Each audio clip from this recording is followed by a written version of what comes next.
major? I was a math major. I applied in here as originally I wanted to be an English major, but my parents told me I would never get a job. So I listened to them, and then I took most of an English major while I was here anyway. But yeah, I was going to be a physics major until I realized that physics required that you took 3/4 of chemistry labs, and I don't want to take chemistry labs. So I was like, I don't want to be physics major if I've got to take chemistry labs. So I just was a math major. That's a really nice thing. Yours was a literature major and you're still on it. It's like, Yeah. I don't see the connection. Like opposite. I mean, I actually, like on my standardized tests and stuff, I scored better on my English sections than I did my math. So I was like a writing major basically. And but I didn't want to read. I didn't do the English major because they have that degree is partly for preparing people to teach high school English. And so you have to take the sequence of courses that covers basically the entirety of English literature, starting from like 1200 all the way to the modern age. And I didn't think that sounded very interesting. So I just skipped all those classes and took all the good ones. I don't know. Yeah, I was happy to be a math major. I got to be a math professor at the end of it. Nice. Not everybody wants to teach. I like it. Anyway, so I guess kind of what we were talking about at the end of last time was about sort of what we can get out of a basis, and the idea that in some sense I can always produce a basis from sets. And so I want to talk about at least how we use some immediate consequences of the reduction theorem and the extension theorem for linear independent and spanning sets for a vector space. And I want to introduce the idea of dimension and how that's connected to the idea of a basis. But before I start that, at least I want to mention that I was planning to give a midterm next week, and to give you an idea of like what you're going to be, just at least what you should know going into the midterm, and that is 1A through 2C, and no more than that. So even if I start talking about chapter 3 next week, that's not going to be included in anything. And I'm going to post some stuff tomorrow or over the weekend that's sort of like, you're not going to be going in blind. I'm going to post some stuff about like the sorts of things you should be able to do. Obviously in a proof-based class, it's very hard for me to give you sample questions. Like in a calculus class, I could say, here's a partial fraction question. I'm also going to ask you a partial fraction question on the test. But what I can do is I can post some examples of what the usual exams look like on the basis of these chapters. So you get an idea of what the types of questions that show up in a 50-minute exam. There's going to be an emphasis on asking you guys about your definitions, so you should know it, right? You should know your definitions, not just because I'm going to ask you questions about the definitions, but because also the questions are going to rely on the fact that you know your definitions, right? So if I ask you to do something with linear independence or whatnot, you should know what that means. Yep. Is there any chance you could star a few homework questions? Yeah, I mean, I'm happy to go through and that's one of the things I'm going to do when I give you the sort of preparatory materials to say, here's all the homework stuff you've done. What is the sort of question that's appropriate for an exam? And then other reasonable questions are things like, what are we expected to cite? What theorems are we expected to cite? And with the theorems, what you want to know there is the basic ideas of the theorems. You don't need to memorize the numbers of the theorems. Right? There are classes probably in your future where that, maybe even grad school, where that would be necessary. You don't need to have theorem numbers memorized, but you should know what they are, the basic ideas. Like for example, the fact that like you could refer to something like the subspace test to talk about the theorem that says that a subset is a subspace if it includes 0 and is closed under addition and closed under scalar multiplication. When you use something that's a theorem, you should point out that you know that there's a theorem involved that justifies the step that you use. Even if you can't reproduce the theorem in its exact language, the ideas of the first couple of chapters, I think, are pretty coherent thematically. And you should know when you're making a move that needs justification just from the careful intuition you built up for all the years you spent in math classes, right? Like, oh, that step feels iffy. I bet there's a theorem that says that. Yeah, so we'll talk more about that next week. If you want to get started over the weekend on thinking about like going back through the first couple of chapters, making sure you got your definitions wired, it's a good place to get started. Yep. Okay, so when we say full English sentences in a math class, we don't mean that it has to be written out sentences in English, but you should write grammatically complete sentences even if you're using symbols, right? So if I wrote something like,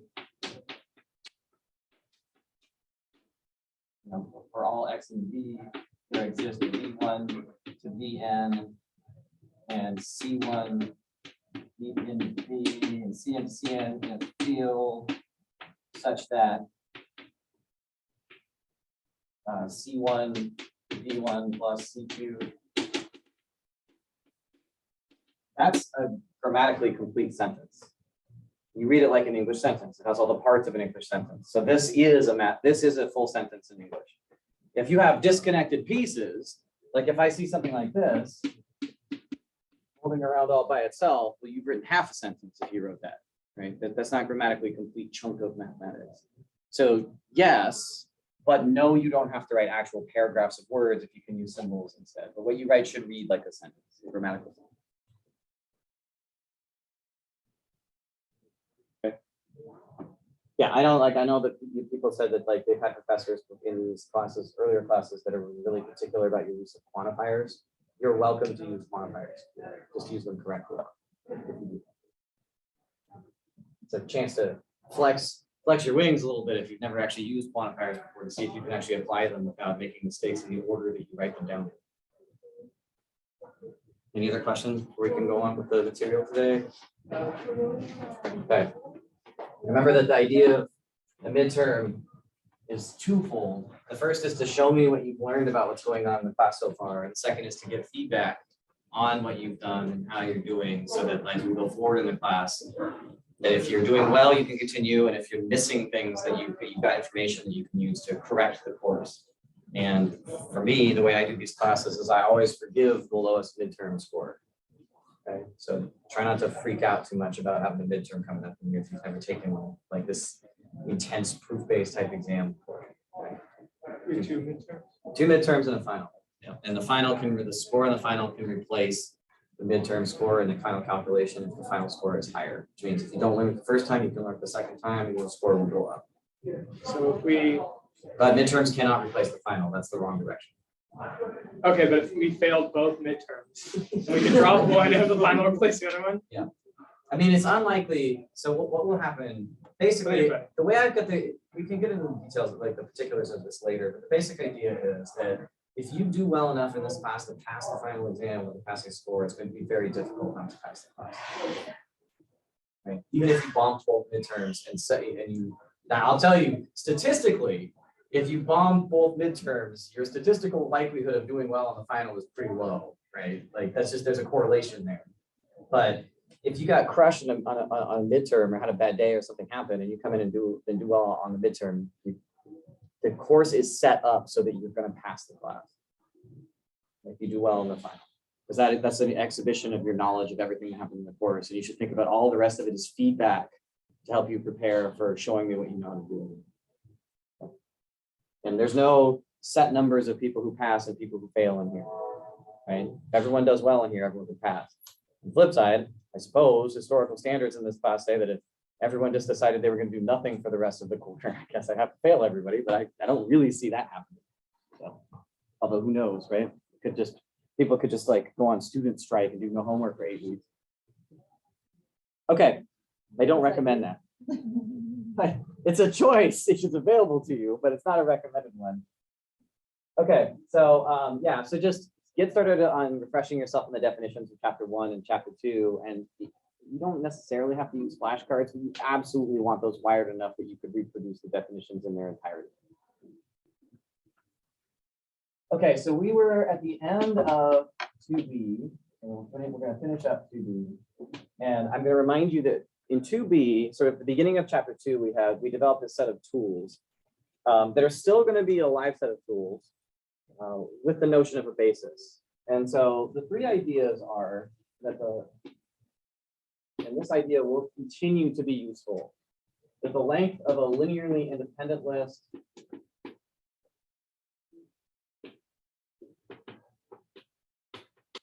B is less than or equal to the length of a spanning list. And B, that's sort of like idea 1 that we've just absolutely beaten the hell out of. The second idea is that any linearly independent list can be extended to a basis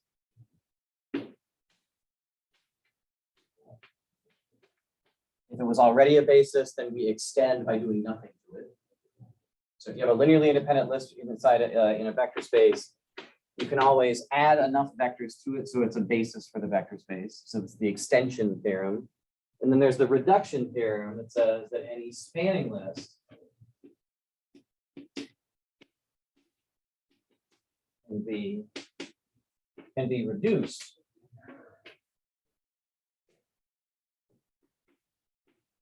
to a basis.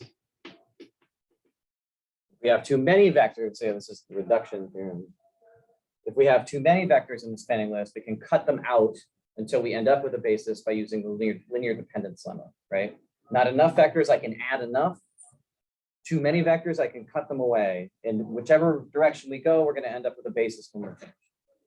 Okay. Yep. So in one of the says, extend the basis to the basis of R5. Yep. So do we use the extension theorem or? You can. There's actually a better way to do that in the case of the R5 question. So I can show you like a direct way to do that in R5. So you can, the way that you would do it with, now remember, this is an existence theorem, right? The idea of the proof works, but it's going to require that you do some 206 level linear algebra if you do that. Because the idea of the proof says what you're supposed to do is take the original set of vectors and then throw extra vectors on the pile, right? Basically, what it would say is start with some vectors, find a spanning set for the vector, spanning list for the particular set of vectors you've got, then toss the entire standard basis of R5 in and cut all the linear dependence out of it, which is probably too much work. Instead, what you could do on that question is to do something like this. So one way to do extension is to think, okay, that problem was something like what, x1, 3x1, and x3, and then something like 7x4, x4 was the set of vectors that you're trying to work with, something like that. So it's in the ballpark of what you were supposed to do, right? The subset U here is equal to all vectors of this form where you have choices for x1, x3, and x4. Now the way the problem was written, it had substitutions involved, right? But I'm doing after the substitutions, we're just starting with a list that looks like this, or a set that looks like this. And so the idea here is that if I want to construct a list of vectors that spans this space, this is an idea that most of you have seen before in sort of a 206 or linear algebra 1 setting. The idea here is that you could write this as x1 times 1, 3, 0, 0, 0 plus x3 times 0, 0, 1, 7, 0 plus x4 times 0. Wait, no, x3 is all by itself. All right, here we go. 0, 0, 7, 1. Every vector in this subspace can be broken apart into a sum like this. And that means right there, you're looking at your list of your spanning list for the subspace, right? The span of these three vectors is equal to this subspace. It's linearly independent. I think I argued last time that any structure like this turns out to be linearly independent because if you set all this equal to a 0 vector, the fact that the x3 is all by itself with this 1 here means x3 must be 0. And the fact that x1 multiplied by these numbers has to be 0 means that though x1 has to be 0. It's very easy to show that 0 is in this set. Yep.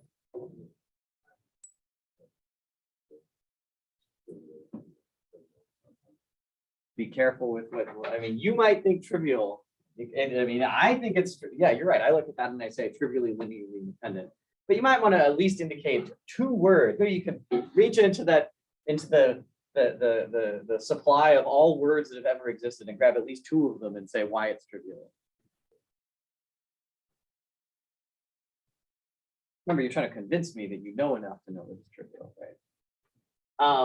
Okay, so where are you going to get 2 more vectors is the question. If you're looking at a problem like this, I mean, the fact that I know I can extend to a basis doesn't necessarily mean that it's easy to come up with that without running through this algorithm where I've got 5 extra vectors to consider, right?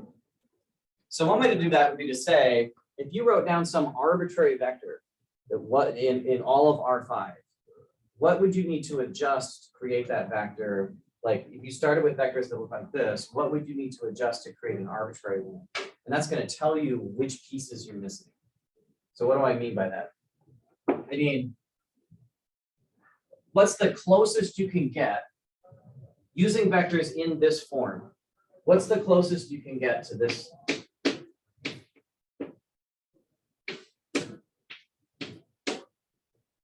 And say 10 and 6.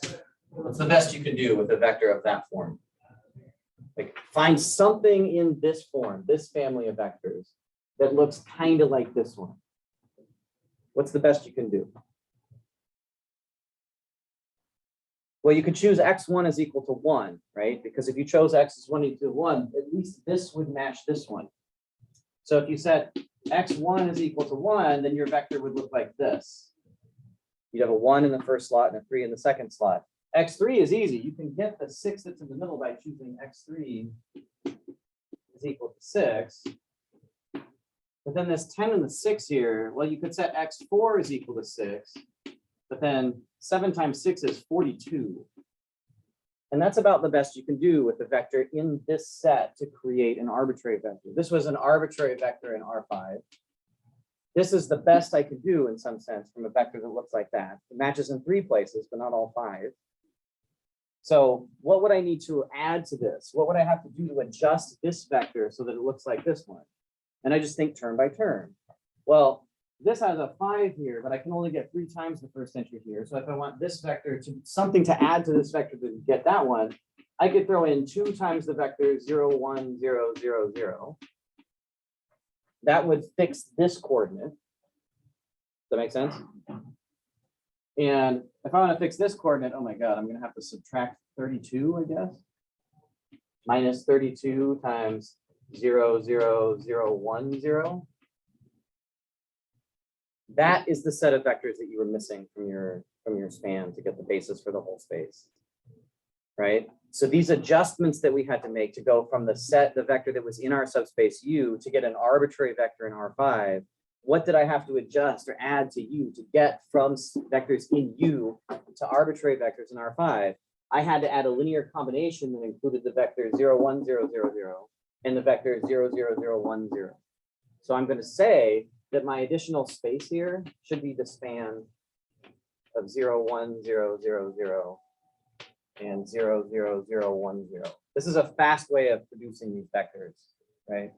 It's not super rigorous in the set. You might think, well, we're cheating because we're not doing like deep theory to find this, right? But the idea is, however you cook this set of vectors up, you can prove that if you do it the other way, where you take this set and you throw in all 5 standard basis vectors for R5, and you put them in a gigantic matrix, and you row reduce it, and you throw away the columns of zeros, what will be left over will be these 2 vectors.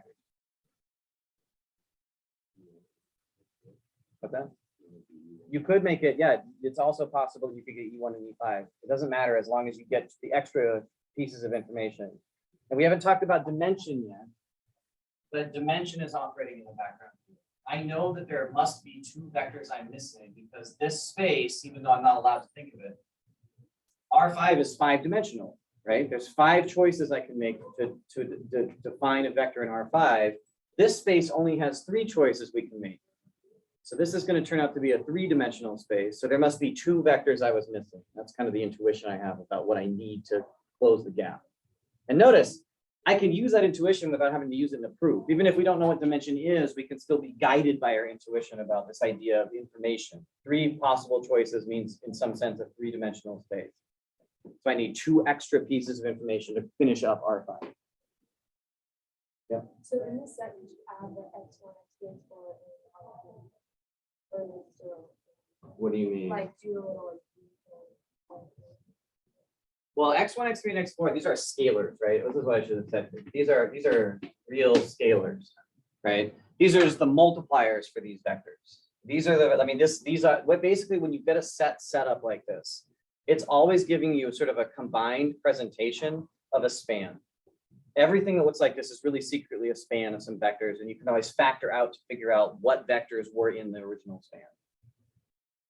Right? So it's a condensed way of showing you a span. Yep. typically choose an arbitrary vector once you get the two vectors in your basis would be equal. Yeah, that's right. Even though you should maybe have an impulse, like, why are you allowed to just do this for one vector? And the idea here is this does not prove that these things finish the span of the whole thing, right? What I would have to do if I wanted to continue, I use the arbitrary vector to guess what these must have been. This is just a guess. This is why you can do this on these find type questions. Find two other vectors that you can throw in to make this into a basis. Well, I found two. Now I'm going to prove that with these two vectors included in the pile, I'm still linearly independent and I'm also a spanning set, right? I can find them however I want, even with a specific example, as long as then I show that they hold for all possible values of x1 through x5. Yep.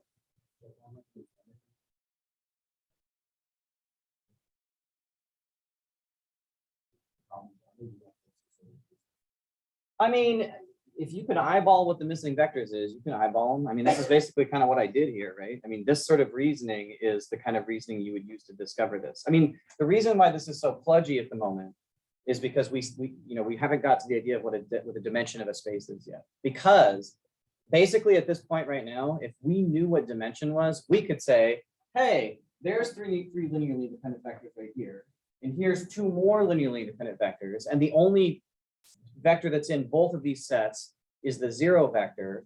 But the only way I can have 5 linearly independent vectors in a 5-dimensional space is if they are a basis. That's why we really want the idea of dimension.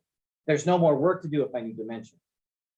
With dimension, I could just say, those are linearly independent, these are linearly independent, they don't intersect at all, therefore it must have been a basis for the whole space. Yep. These are linearly independent with each other. And these are linearly independent with each other. And if these sets and this set are both linearly independent and they only cross at the 0 vector, the idea here being that this space and this space together produce a direct sum is the idea. If that 3-dimensional space and this 2-dimensional space don't cross each other except with the 0 vector, then together they make a 5-dimensional space. And then we're going to prove a theorem today, or at least state the theorem that says that 5 linearly independent vectors in a 5-dimensional space must be a basis. There's no other way to do it. All right.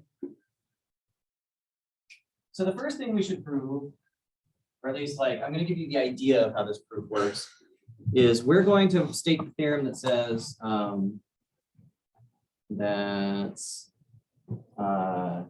actually basically the idea I just said here. So here's the last theorem from 2b.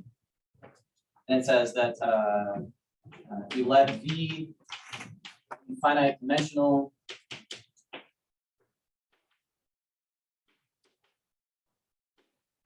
if U is a subspace of V,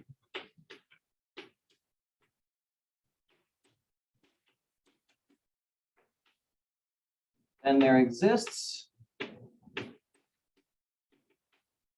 W, a subspace of V,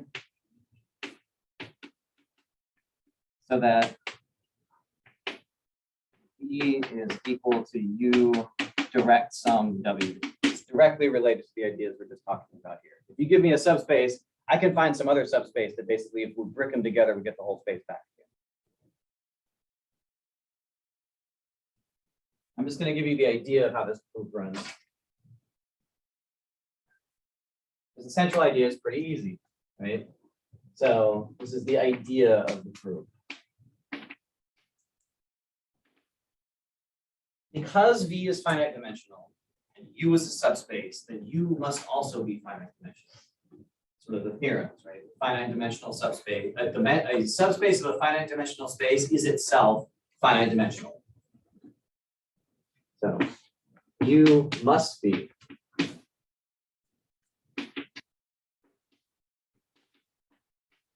finite dimensional. But if U is finite dimensional, it has a spanning list. So it means to be finite dimensional. Yep. U must be finite dimensional because V is. If I live inside a finite dimensional space, I must also be finite dimensional. U must be finite dimensional because V is. So U contains a spanning list.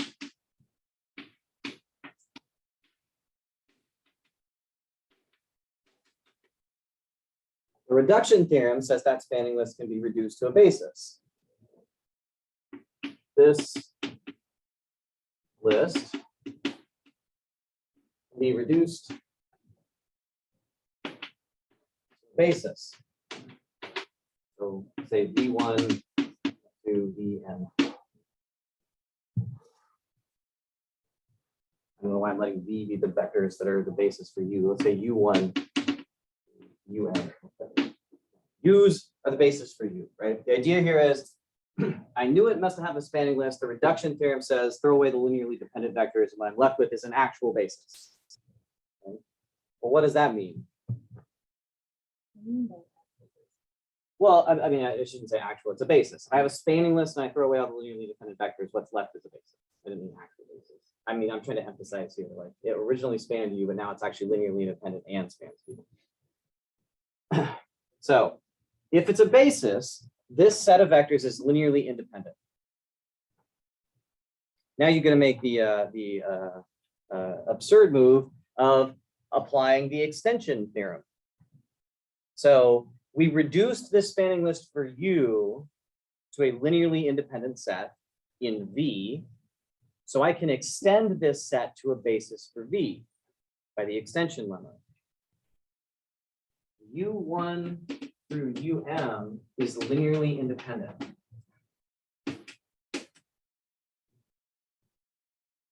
Because it's a basis. Extend it to a basis for V.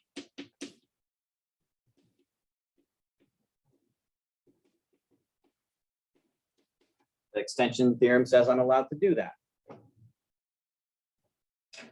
What you get is this object. V1 up to Vm, and then some W1s up to Wn. These were the basis for U. This part of it over here, we think of as that's a set of linearly dependent vectors, right? This, I said these are U's. Yeah, these U's are the U's that were over here. I've extended it to a basis for all of V by throwing these vectors in, right? That's what you do when you extend. Here's my original vectors. Here's everything I've piled in. This is going to be a basis for V. In particular, what that means is that these vectors must be linearly independent of each other. So the W's are also a linearly independent set. And then what you're going to argue is W should be equal to the span of W1 up to Wn. And that's where the second subspace comes from.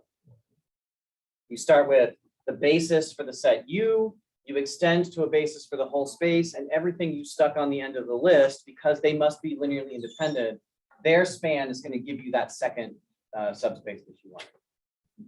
And at that point, basically what you need to show from here with this definition is that this holds, right? You need to show that U plus V, that U plus W is equal to V, and that U intersect W is the zero vector. The standard direct sum argument. Yep. U plus W are Oxford is very short, only shows in one direction. Because the other direction is always you. So I mean, Is that okay or okay. only show If one you direction? were making that argument to me, you could just note, like, you know, you could actually, I'm going to give you permission to use the word obviously or clearly if you want, right? Clearly, U plus V is contained, or U plus W is contained in V. You could just write that. That'd be okay, right?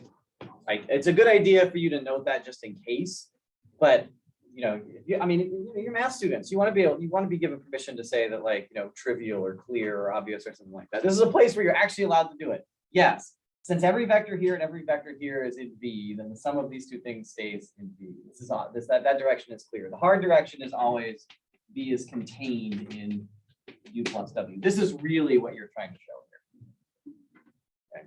But that's easy because you can just write down the linear independence equation. I mean, I'm going to leave the rest of this argument to you to read.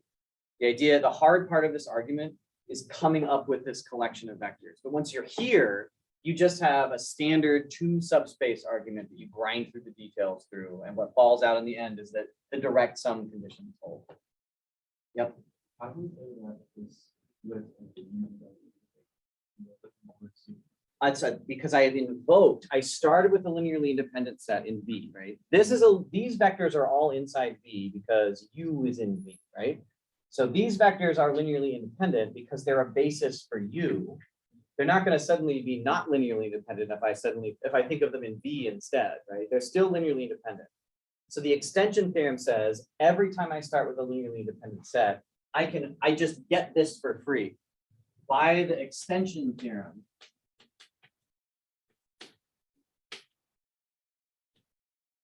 there exists W1 to Wn so that U1 through UM and W1 through Wn is a basis. It's the result of doing the extension. It's where those vectors come from. Right? Yep. So the U1 to UM is a basis for U. Yep. But in terms of V, they're linearly independent, but they don't span. They V, don't right? span V. They're still linearly independent in V, but they're not gonna, they can't span V. So That's why we have these extra ones that we have to throw in to get all the way up to the span of, so that this set does span V. So, so will you say that the U and the W, they're not like equal, but like, it's like the example that we just did where the U has 3 vectors, but the W only has 2, like. Oh, they could be equal. We don't know. I mean, this could have 3 vectors in it. That could have 3 vectors in it. This could have 1. That could have 1. They could have the same number of vectors, or they could not have the same number of vectors. The point is, I don't actually know what the dimension of the space is that I'm working in, so I can't tell you how many vectors are here and how many are here. Okay. But I can tell you there's enough here to, if I was using dimension without having to find it, but if it was a 13-dimensional space and there were 10 vectors in this list, there'd be 3 here. Right? Okay, so it depends on the space. There's So- always a fixed number of vectors left over. Okay. And then basically at this point, the fact that you have a basis, the reason why you're capable of showing this is because this is a basis, which means every V in V can be written A1 V1 up to AN VN plus CM AM VM plus C1 W1 up to CN WN. I mean, that's what it means to be a basis, right? Is that every vector in the space can be written as a linear combination like this. Well, every vector in here is in U because U is a subspace, and every vector in here is in W because W is a subspace, and that's where you get the U. It means that that's how you show that V is in U plus W. You write down the linear combination and you say, oh, look, the first part was in U, the second part was in W. So therefore, every V must be able to be written in that form. Yep. Why'd you, this box part, like, why is that there? It's not really part of like the initial theorem. Like, is that just something you're kind of telling us? Like, Well, it is part of the original theorem. U is a subspace. but like, why are you saying like V is a sub, or is contained in U plus W? Like, well, we just, the theorem said like. That's how you prove that. So, okay, let's Okay. let's go back to the sort of structure of showing that things are direct sums. Don't you just do those top 2? Yes, but this is the argument that gives it to you. If I want to show that V is a subspace or subset of U plus W, that means that I have to show you that V is equal to little u plus little w, where U is in U and W is in W. I have to exhibit that if you give me an arbitrary V, I can find a vector in U and a vector in W that add up to it. Oh, okay, but that top line is so we can prove V equals. Yeah, the exactly. argument of- Yeah. So this is what I'm trying to show. So what I say is pick a V, pick any arbitrary V in the set V. I want to show that V can be written in that form.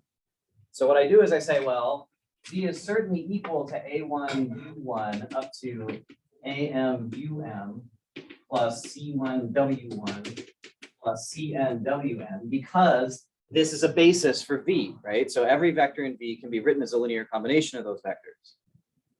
So it needs to be a basis. If you're a basis for a vector space, every vector in the vector space can be written as a linear combination of the basis, uniquely. But where does this vector live? U is a subspace, and this is a linear combination of vectors in U. So that means this linear combination is an element this thing we can define to be U, which is an element of U. This thing, well, W is also a subspace. It's a span. W, we said, was the span of these vectors, and span is a subspace. So linear combinations of elements from a subspace are also in the subspace. So what we've shown, using the fact that this is a basis, is that V can be broken into a piece that came from U, from the first part of the basis, and a piece that came from W from the second part. And this is how you prove that one set is a subset of another. We've shown that for all, to show that V can be written in this form is to say that the vector space V is a subset of U plus W as subspaces. Each element here can be written as a sum of two elements here, which is what it means to be a subset. What I was pointing out is that the other direction of this inclusion is trivial. V is obviously, this is obviously contained in V. It's by how we define it. Yeah, they're subspaces, right? Subset. So anyway, that shows the fact that V is contained in the sum of U plus W. To show that it's a direct sum, you have to show that those things don't intersect each other. That U and W don't intersect. And the way you do that is you use the linear independence of the basis. What we did here was we used the span of the basis to prove that U intersect W is the zero vector. Show that U intersect W is equal to 0, you use the linear independence.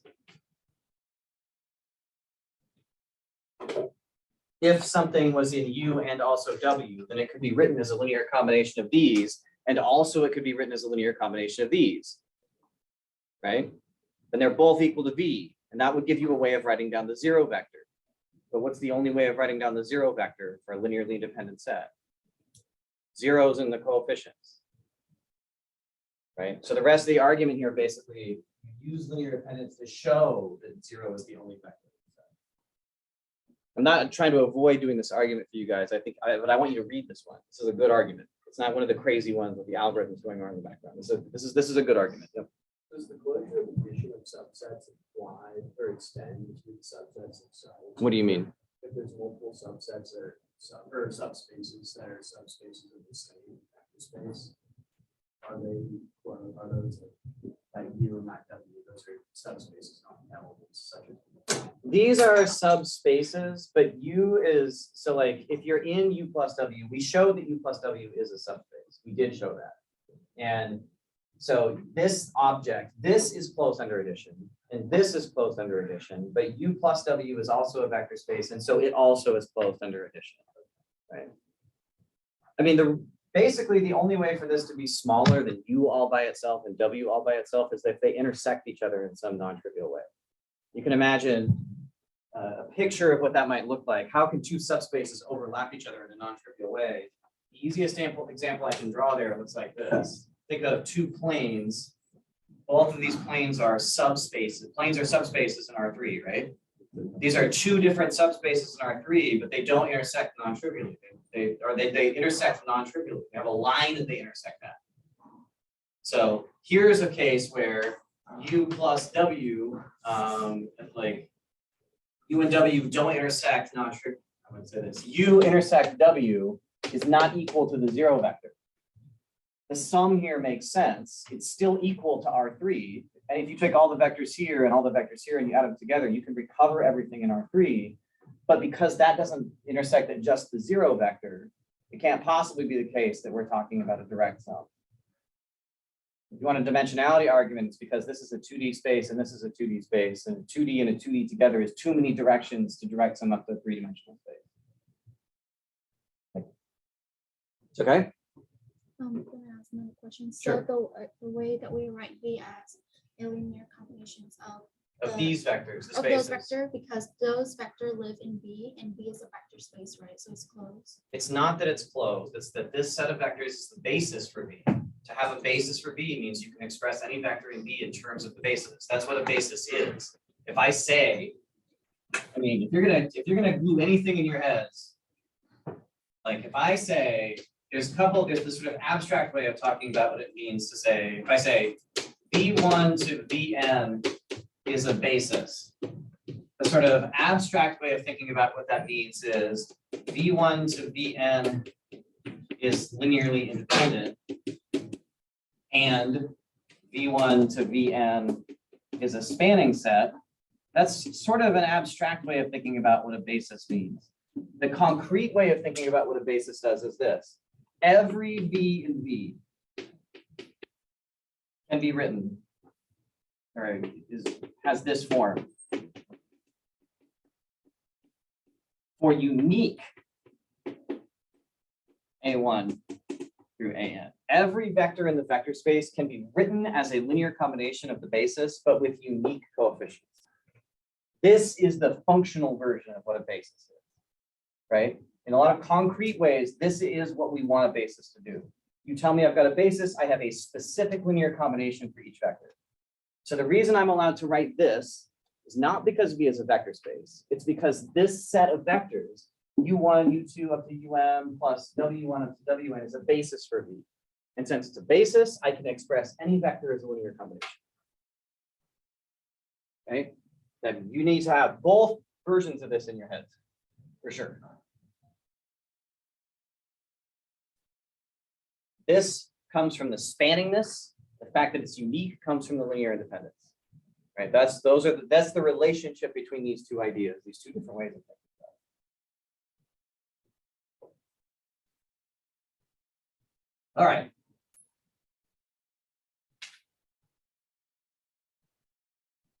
So yeah, if I assert something's a linear combination, it's always because I'm using the spanning set. Let's at least begin to think about what's going on in 2C.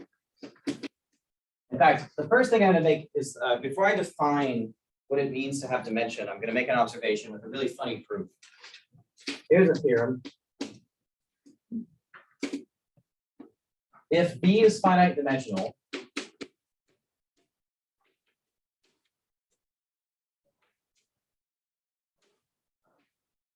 every basis for V has the same length.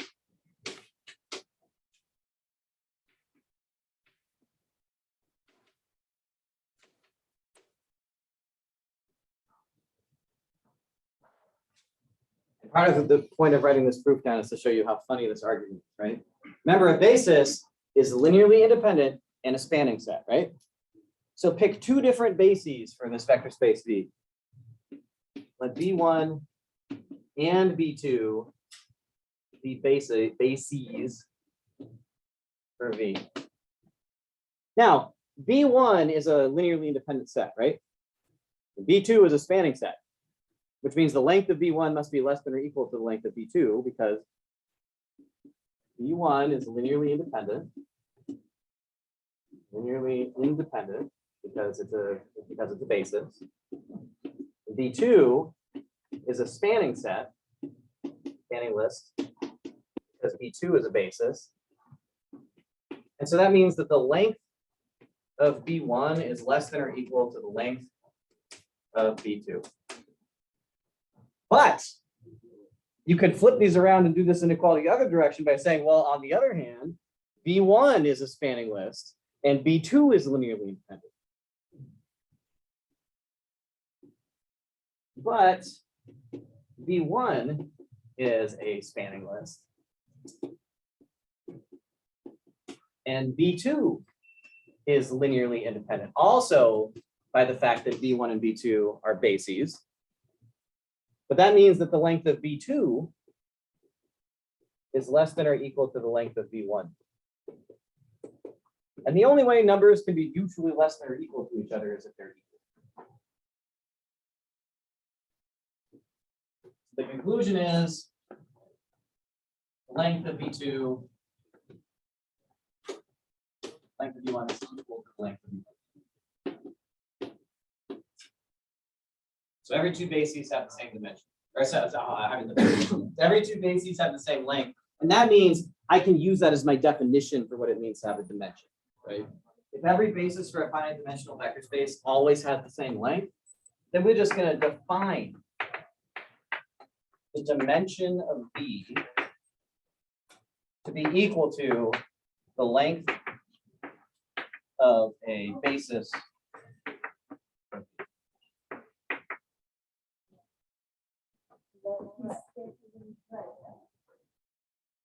which means you get to skip. In some sets, other have like a unique basis. No, no subspace has a unique basis. I guess maybe the zero, I mean, you got to be careful here, right? So the problem is if a vector is a basis for a vector space, then any scalar multiple of any combination of those vectors will also be a vector for the vector space, right? Like, for example, you can imagine that this is a basis for R2. But any multiple of this vector and any multiple of that vector will also be a basis for R2. You can always play the game where what matters with the basis is they're linearly independent and they span. But if you multiply this by 2 and this by 2, you've got 2 more vectors that are also a basis and that also span the space. But wouldn't any basis, it's not like the standard basis, just be a scalar multiple? No, that's an excellent question. Are those vectors linearly independent? Why? It's not multiples of each other, right? Okay, so I have 2 linearly independent vectors. What's the dimension of the space they live in? 2. That's a basis. This is also a basis for R2. Now, it might be an unsatisfactory basis because these vectors are like right next to each other. In fact, I don't know if you guys know this or not, but one of the most advanced forms of modern cryptography in messaging is to use R2 as the space that you encode vectors in, but you use a basis where each basis vector is like 1,000,000 units long, and they have 2 dots. The ends of the vectors are right next to each other. So you do this instead of saying, "Oh, I'm going to encode a message using a linear algebra idea where I use 1, 0, and 0, 1 as the basis," and then when I send it to people, the basis that I tell them looks like. I secretly used a basis of vectors that look like this to build a vector, and then trying to recover what the original vectors were because they're so long and so narrowly defined and so next to each other, it's basically impossible to undo linear algebra. So this would be called a bad basis, but it's good for cryptography. This is a good basis because, now why is this a good basis? It's the one, but okay, but this would also be a good basis. Right? These vectors are short and they're perpendicular to each other. So far off in the future, when we start talking about dot products, we're going to get another notion here of what it means to be a good or a bad basis. And anything that's a basis right now, you might cringe a little bit when you see this basis because it's ugly compared to this one. But we can't talk about what we can do about that until we get some notion of angle to talk about vectors being orthogonal to each other. And so a rotation of the standard basis. Yep.